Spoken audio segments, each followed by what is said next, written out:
Lucky channel వీక్షకులందరికీ నా హృదయపూర్వక శుభాభివందనములండి. ఈరోజు మన వీడియోలో కీర్తనల గ్రంథంలో 25వ అధ్యాయం బైబిల్ రీడింగ్ అండి. దేవునికి మహిమ కలుగునుగాక. స్టార్ట్ చేస్తున్నాను. యెహోవా, నీ దిక్కునకు చూచి నా ఆత్మను ఎత్తుకొనుచున్నాను. నా దేవా, నీ యందు నమ్మిక ఉంచియున్నాను. నన్ను సిగ్గుపడనీయకుము. నా శత్రువులను నన్ను చూచి ఉత్సహింపనీయకుము.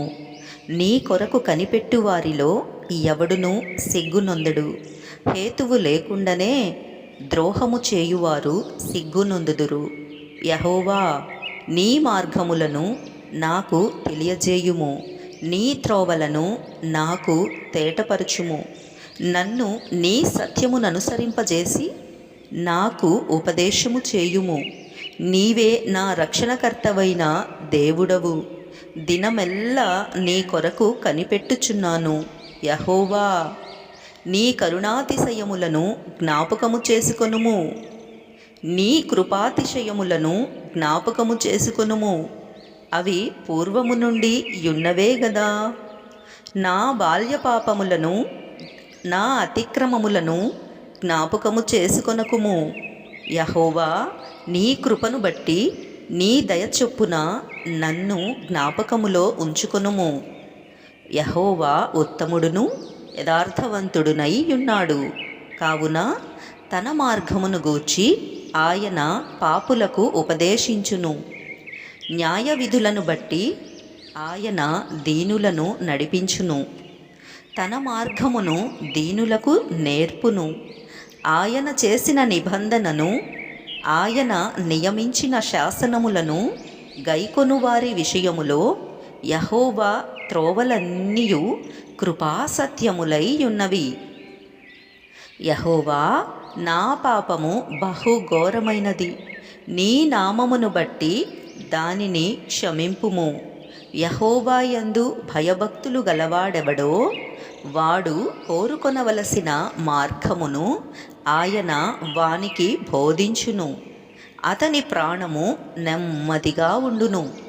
అతని సంతానము భూమిని స్వతంత్రించుకొనును.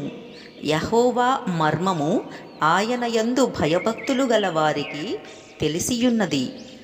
ఆయన తన నిబంధనను వారికి తెలియజేయును.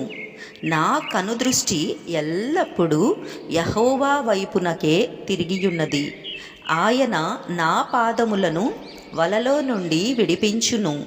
నేను ఏకాకిని, బాధపడువాడను. నా వైపు తిరిగి నన్ను కరుణింపుము. నా హృదయ వేదనలు అతి విస్తారములు. ఇక్కట్టులో నుండి నన్ను విడిపింపుము. నా బాధను, నా వేదనను కనుగొనుము. నా పాపములన్నిటినీ క్షమింపుము. నా శత్రువులను చూడుము. వారు అనేకులు. క్రూరద్వేషముతో వారు నన్ను ద్వేషించుచున్నారు. నేను నీ శరణుజొచ్చియున్నాను. నన్ను సిగ్గుపడనీయకుము. నా ప్రాణమును కాపాడుము. నన్ను రక్షింపుము. నీ కొరకు నేను కనిపెట్టుచున్నాను. యథార్థతయు నిర్దోషత్వమును నన్ను సంరక్షించునుగాక. దేవా, వారి బాధలన్నిటిలో నుండి ఇజ్రాయేలీయులను విమోచింపుము. ఆమేన్, ఆమేన్, ఆమేన్.